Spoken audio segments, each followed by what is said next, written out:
बिस्मिल्लाहिर्रहमानिर्रहीम। सबसे पहले तो हमारे उस पार के बसने वाले वो भाई जिन्होंने अपनी पूरी ज़िंदगियाँ इस तहरीक में और इस जदोजहद में लगा दी, मैं उनको खराज तहसीन पेश करूँगा। और यही फ़र्क है कि इस पार आज हम जो लोग सांस ले रहे हैं ये आज़ाद फ़िज़ाएँ हैं, जिसमें हमारी रियासत की अफवाज हमारी हिफाजत के लिए दिन रात यहाँ पर खड़ी हुई है, और दूसरी तरफ उस पार हिंदुस्तान की 7 लाख फ़ौज वहाँ की आवाम पर जबर ढाने के लिए, उनको कैदोबंद की उन मुश्किलात में पिछले कई सालों से उन्होंने डाल के रखा हुआ है। ये अल्लाह का बड़ा फ़ज़ल है यहाँ पर कि हम यहाँ पर आज़ाद फ़िज़ाओं में सांसें ले रहे हैं, और आज यहाँ पर खड़े होकर इस बात का एहसास हो रहा है कि बिल्कुल उस पार हमारे बहन हमारे भाई जो वहाँ पर बसते हैं,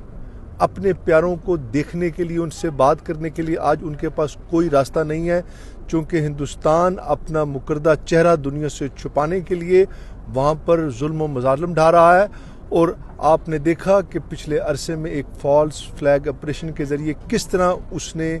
यहाँ पर शब खून मारने की कोशिश की, लेकिन अल्लाह का बड़ा फजल हुआ कि पाकिस्तानी अफवाज ने मार्का हक के ज़रिए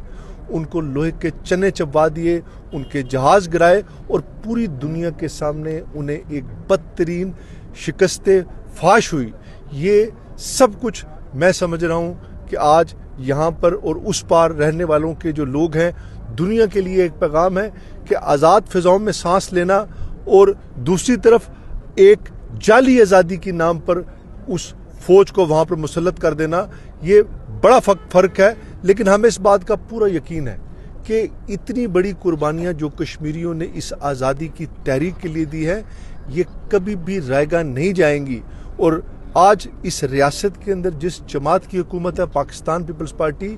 हमारी क़यादत का और हमारा सबसे पहला नारा भी यही है कि कश्मीरियों को उनका हक खुद इरादियत दिया जाए, और राय शुमारी के ज़रिए कश्मीरी अपनी आज़ादी का अपना फ़ैसला खुद करेंगे। लेकिन बदकिस्मती से दूसरी तरफ जबर के ज़रिए लोगों को बंद करके उन पर फ़ैसला मुसल्लत करने की कोशिश की जाती रही है। चाहे आर्टिकल 370 हो, कुछ भी हो जाए, इंसान के जहनों को और दिलों को कभी पहरा उन पर नहीं लगाया जा सकता, जिसका वाज़ेह सबूत आपके सामने हिंदुस्तान की दुनिया की 7 लाख बड़ी फ़ौज भी है।